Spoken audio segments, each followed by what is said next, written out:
Welcome to this exploration of one of history's most enduring philosophical traditions, one that has guided emperors and slaves, generals and artists through life's most challenging moments. Today, we embark on a journey into Stoicism, not as a mere academic exercise, but as a practical pathway toward building an unshakable character in our often chaotic world. Imagine standing on a cliff during a violent storm. All around you, winds howl and waves crash, yet somehow you remain perfectly balanced, unmoved by the chaos surrounding you. This powerful image captures the essence of the Stoic ideal, not a cold indifference to life, but rather a profound inner stability that allows us to weather any storm with grace and wisdom. The ancient Stoics, philosophers like Seneca, Epictetus, and Marcus Aurelius, weren't ivory tower thinkers detached from reality. They were people of action who developed their philosophy in the crucible of real human experience. Seneca advised emperors while facing exile and eventually death at Nero's command. Epictetus rose from slavery to become one of history's greatest teachers. Marcus Aurelius led the Roman Empire during plague and war, writing his meditations by candlelight in military camps. In the bustling marketplaces of ancient Athens and Rome, Stoicism emerged as a response to a fundamental question: how should one live in an unpredictable world? Their answer was revolutionary then, and remains transformative today. True freedom, they argued, comes not from controlling external events, an impossible task, but from developing an inner citadel of virtue that remains impervious to fortune's arrows. But what exactly does it mean to build an unshakable character? For the Stoics, character wasn't simply about following rules or projecting a certain image. It was about cultivating deep-rooted virtues that would guide your actions regardless of circumstance. They identified four cardinal virtues that together form the bedrock of a flourishing human life: wisdom, courage, justice, and temperance. Wisdom, or practical wisdom as they called it, isn't mere intelligence or knowledge. It's the ability to navigate life's complexities with clear judgment, knowing what to pursue, what to avoid, and how to respond appropriately in any situation. Courage extends beyond physical bravery to moral courage, the strength to do what's right even when difficult or unpopular. Justice encompasses our duties to others and society, recognizing our inherently social nature. And temperance governs our relationship with pleasures and desires, ensuring we remain masters rather than slaves to our impulses. The Stoics understood something profound about human nature that modern psychology has only recently caught up with. Our suffering often stems not from events themselves, but from our judgments about those events. As Epictetus famously said, it's not things that upset us, but our judgments about things. This insight forms the cornerstone of Stoic emotional resilience. Consider how differently we might approach life's challenges with this understanding. The project that failed, the relationship that ended, the opportunity missed, these events don't inherently contain emotional content. Our distress comes from the stories we tell about what these events mean about us, our worth, our future. By recognizing this, we gain tremendous power to reshape our emotional responses. But make no mistake, Stoicism isn't about suppressing emotions or adopting a facade of indifference. It's about cultivating healthy emotions through rational understanding. The Stoics distinguish between harmful, reactive emotions like rage or paralyzing fear and healthy, constructive emotions like joy, reasonable caution, and appropriate concern for others. Their goal wasn't to feel nothing, but to feel appropriately. At its heart, Stoicism offers us a radical proposition. True happiness, what the Greeks called eudaimonia or flourishing, doesn't depend on wealth, status, pleasure, or even good health. It depends solely on virtue, on the quality of our choices, and the excellence of our character. Everything else, while often preferred, is ultimately indifferent to our true well-being. This perspective liberates us from the endless treadmill of external achievement and acquisition. It reminds us that even in the most difficult circumstances, illness, loss, conflict, we retain the capacity for dignity, integrity, and meaningful action. As Viktor Frankl, a modern exemplar of Stoic principles, discovered in Nazi concentration camps, everything can be taken from a man but one thing, the last of the human freedoms, to choose one's attitude in any given set of circumstances. In the blocks that follow, we'll explore practical Stoic techniques for developing this unshakable character, from the discipline of assent to the practice of negative visualization, from mindful awareness to philosophical journaling. We'll examine how these ancient practices can be applied to modern challenges, from digital distraction to social division, from professional stress to personal loss. The journey towards Stoic virtue isn't easy. It demands consistent practice, honest self-examination, and the courage to change deeply ingrained habits of thought and action. But the rewards, inner peace, moral clarity, and genuine freedom, are incomparable. As Seneca reminds us, difficulties strengthen the mind as labor does the body. Join me as we explore this timeless wisdom and its power to transform not just how we think, but how we live. In a world of constant change and challenge, building an unshakable character may be the most important work we ever undertake. Having laid the foundation of Stoic character, those cardinal virtues of wisdom, courage, justice, and temperance, we now turn to the practical question: how do we cultivate these virtues in daily life? The Stoics were pragmatists who understood that philosophy without practice remains merely theoretical. They developed a sophisticated system of mental exercises and daily disciplines designed to transform abstract principles into lived reality. The ancient Stoics organized their practices around three critical disciplines that work in harmony to develop an unshakable character. These are the discipline of assent, the discipline of desire, and the discipline of action. Together, they address the three aspects of our human experience that we can control: our judgments, our attitudes toward events, and our deliberate actions. Let's begin with the discipline of assent. The word assent might seem archaic, but it points to something fundamental about human cognition. Every day, our minds are flooded with impressions, sensory perceptions, thoughts, emotional reactions. The Stoics recognize that between an initial impression and our response lies a crucial space, a moment where we can examine the impression before accepting or rejecting it. Imagine you receive a terse email from a colleague. Your initial impression might be, "They're angry with me. I must have done something wrong." The discipline of assent asks you to pause and question this impression. Is this interpretation necessarily true? Could there be other explanations? Perhaps they were rushed, distracted, or dealing with their own challenges.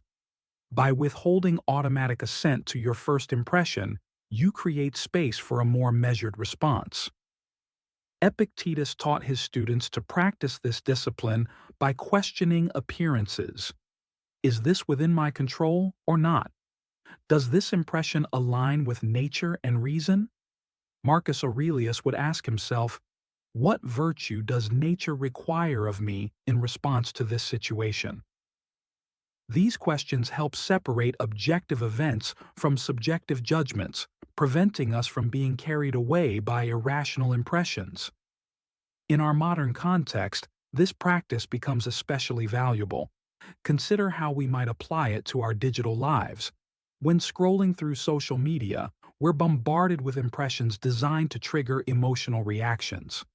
The discipline of assent invites us to pause and ask, is this news story accurate?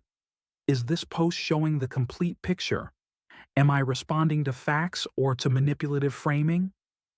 This mental filtering becomes a form of cognitive self-defense in an age of information overload. The second key practice is the discipline of desire, which governs what we pursue and avoid. The Stoics recognize that much of human suffering stems from desiring things beyond our control while neglecting what truly matters. This discipline trains us to align our desires with nature and virtue, to want what is actually good for us rather than what merely appears good. A powerful technique within this discipline is what modern philosophers call negative visualization, or what the Stoics called premeditatio malorum, the premeditation of evils. This isn't pessimism, but rather a pragmatic recognition of life's fragility. By regularly contemplating the potential loss of health, possessions, or loved ones, we accomplish two things. We prepare ourselves mentally for difficulties that may arise, and we deepen our appreciation for what we currently have. Seneca advised his students to set aside time each evening to contemplate potential reversals of fortune. Everything hangs by a slender thread, he wrote. There is nothing that fortune does not dare. By rehearsing potential challenges, a job loss, an illness, a relationship ending, we reduce their shocking power should they occur. We cultivate resilience in advance. Simultaneously, this practice enhances our gratitude for present circumstances.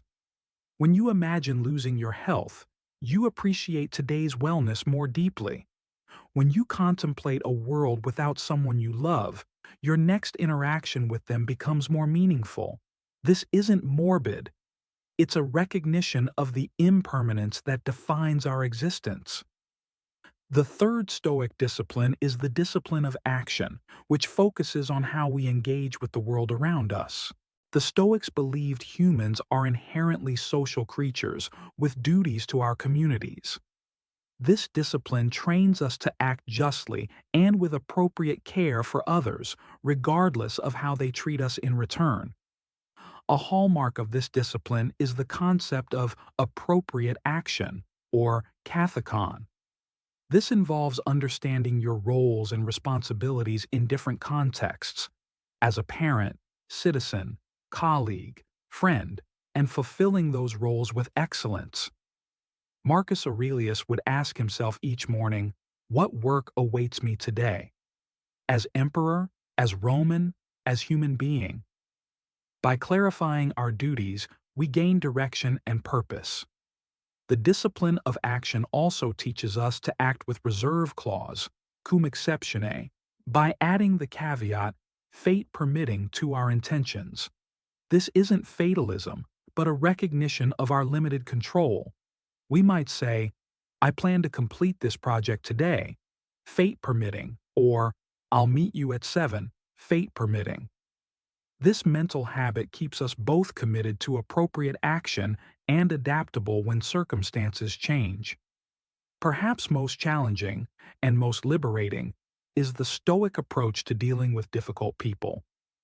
The discipline of action reminds us that others' behavior reflects their understanding and conditioning. As Marcus Aurelius wrote, when you wake up in the morning, tell yourself, the people I deal with today will be meddling, ungrateful, arrogant, dishonest, jealous, and surly. They are like this because they can't tell good from evil. This isn't cynicism, but compassion. By recognizing that harmful behavior stems from ignorance rather than malice, we can respond with understanding rather than anger. We can maintain our commitment to justice and kindness even when others fail to reciprocate. This doesn't mean accepting abuse or injustice. Stoics stood firmly against tyranny, but it means responding from reason rather than reactive emotion. These three disciplines of assent, desire, and action form an integrated system of practice. They work together to align our thoughts, values, and behaviors with virtue. And importantly, they can be practiced anywhere, anytime, by anyone. No special equipment or circumstances are required.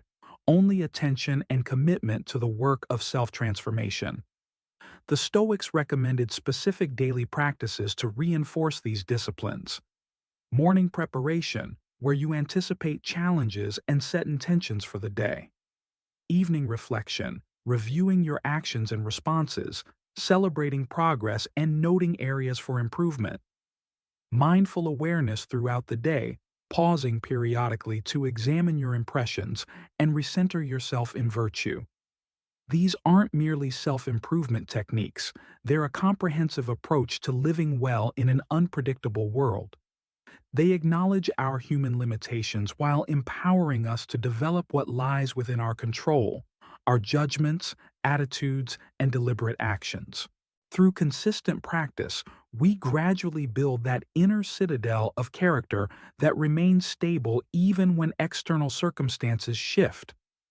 In our next block, we'll explore how these Stoic disciplines can be applied to specific modern challenges, from professional setbacks to personal relationships, from physical suffering to social conflict.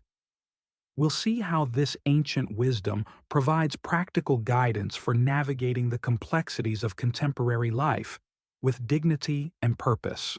Having explored the three disciplines that form the backbone of Stoic practice, we now turn to their practical application in our contemporary lives.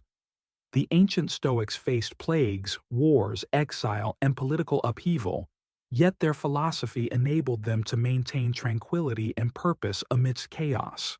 Today, we face different challenges, but the human condition remains fundamentally unchanged. The same Stoic principles that guided Epictetus, Seneca, and Marcus Aurelius can help us navigate our complex modern landscape. Let's begin with perhaps the most pervasive modern challenge, our relationship with technology and information. We live in an age of unprecedented connectivity and data abundance. Each day, we're bombarded with notifications, news alerts, social media updates, and emails, all competing for our limited attention. This constant digital stimulation can fragment our focus and hijack our emotional equilibrium. The discipline of assent becomes particularly valuable here. When your phone buzzes with breaking news designed to provoke outrage, can you pause before accepting the emotional framing? When social media presents carefully curated images of others' lives, can you question the incomplete impressions they create? The Stoic practice of examining impressions before accepting them provides a crucial mental filter in our information-saturated environment. Consider implementing what might be called digital stoicism, intentional practices that help maintain sovereignty over your attention. This might include designated periods of disconnection, mindful consumption of news, or the habit of asking, is this information improving my character or merely agitating my emotions? As Epictetus would remind us, we don't need to have an opinion about everything, nor must we react to every stimulus that presents itself. In professional contexts, Stoic principles offer powerful guidance for navigating workplace challenges. Many of us face intense pressure to achieve results, manage competing priorities, and advance our careers, all while maintaining work-life balance. The modern workplace can be a crucible of stress, office politics, and ethical dilemmas. Here, the discipline of desire proves invaluable. By clarifying what truly matters, virtue, integrity, meaningful contribution, we can avoid being consumed by status anxiety or material acquisition. When facing a difficult decision at work, the Stoic asks not, "What will advance my career?" but rather, "What action aligns with justice and human excellence?" This doesn't mean neglecting practical concerns, but rather maintaining proper perspective on what constitutes genuine success. Consider how this might apply to career setbacks. Imagine you've been passed over for a promotion you felt you deserved. The initial impression might be, "This is terrible. I've been treated unfairly." The untrained mind might spiral into resentment or self-doubt. But the practicing Stoic would examine this impression, asking, is this development actually within my control? Does it diminish my worth as a person? What virtue does this situation require of me? Perhaps this setback offers an opportunity to practice humility, to reassess your professional path, or to demonstrate resilience. Perhaps it reveals that the organization's values don't align with your own. The Stoic response isn't suppression of disappointment, but rather its transformation through rational examination. As Epictetus reminds us, it's not events that disturb people, but their judgments about events. In our personal relationships, Stoicism offers equally valuable guidance. Modern life presents unique relational challenges, from navigating the complexities of dating apps to maintaining long-term commitments in a culture that often prioritizes individual fulfillment over mutual obligation. The discipline of action, with its emphasis on fulfilling our roles with excellence, provides a steadying framework. Consider parenting through a Stoic lens. When your child is struggling, perhaps with academic difficulties or social challenges, your initial reaction might be anxiety or frustration. The Stoic parent would recognize these emotions without being governed by them. They would focus instead on what virtue requires in this moment: patience, understanding, appropriate guidance. They would distinguish between what they can and cannot control in their child's development. Similarly, in romantic relationships, Stoicism offers a corrective to both possessive attachment and casual indifference. The Stoic loves deeply, but not desperately, recognizing that while we cannot control another's feelings or actions, we can control our own responses. This creates relationships based on mutual respect rather than emotional dependency or manipulation. Seneca wrote eloquently about friendship, advising us to love as if someday you might hate, and hate as if someday you might love. This isn't cynicism, but rather a recognition of human complexity and impermanence. By loving others without clinging to outcomes we cannot control, we paradoxically become capable of more authentic connection. Physical suffering and mortality represent another domain where Stoic practice proves invaluable. Despite our medical advances, we remain vulnerable creatures subject to illness, aging, and death. The Stoics did not deny this reality, but developed practices to face it with dignity. When facing health challenges, the Stoic approach involves accepting what cannot be changed while actively engaging with what can. A diagnosis may be beyond your control, but your response to it remains within your domain. You can still practice courage, temperance, and wisdom even when your body fails you. As the paralyzed Stoic philosopher Epictetus observed, illness is an impediment to the body, but not to the will unless the will consents. This extends to our relationship with aging and mortality. Modern culture often treats death as a taboo subject, something to be denied through endless youth preservation efforts. The Stoics, by contrast, recommended regular contemplation of mortality as a path to living more fully. Memento mori, remember that you will die, serves not as a morbid fixation, but as a clarifying perspective that helps us prioritize what truly matters. Marcus Aurelius advised himself, "You could leave life right now. Let that determine what you do and say and think." This practice cuts through trivialities and focuses our attention on living virtuously in the present moment. When we acknowledge life's brevity, we're less likely to postpone our principles or waste time on petty grievances. Social and political conflict represents perhaps the most challenging arena for Stoic practice today. We live in polarized times, where public discourse often degenerates into tribal animosity.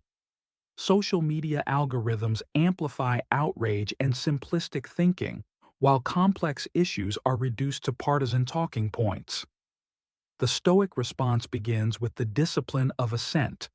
questioning inflammatory narratives and recognizing when our tribal instincts are being manipulated.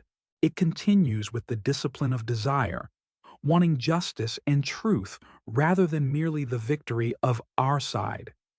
And it culminates in the discipline of action, engaging as a responsible citizen while maintaining goodwill even toward those with whom we disagree. This doesn't mean abandoning principled positions or accepting injustice. The Stoics were not passive observers, but active participants in civic life. Marcus Aurelius governed an empire. Seneca advised, albeit unsuccessfully, an emperor. Cato died opposing tyranny. What distinguishes the Stoic approach is maintaining inner freedom and ethical integrity even while engaged in necessary conflict. As Epictetus taught, make the best use of what is in your power and take the rest as it happens. In political engagement, this means focusing on what you can actually influence, your own informed participation, your reasoned advocacy, your treatment of fellow citizens as human beings worthy of respect despite disagreements. It means recognizing that while outcomes often lie beyond our control, our own character and conduct remain within our domain. In all these modern applications, technological, professional, relational, physical, and political, we see a common thread. Stoicism doesn't offer escape from life's challenges, but rather a framework for engaging with them meaningfully. It doesn't promise that external circumstances will conform to our wishes, but it does promise that we can develop an inner fortress that remains secure regardless of external events.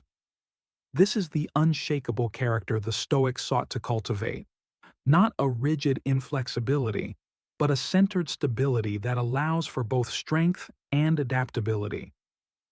Like a tree with deep roots that can bend in the storm without breaking, the person of Stoic character maintains integrity while responding appropriately to changing circumstances.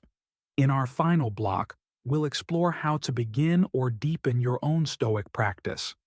We'll discuss practical exercises, common obstacles, and the progressive nature of character development. We'll see how this ancient philosophy can be personalized to address your unique challenges while remaining true to its essential principles. The path of Stoic character development is demanding but deeply rewarding, a journey toward becoming, as Marcus Aurelius put it, a person of virtue and enduring value.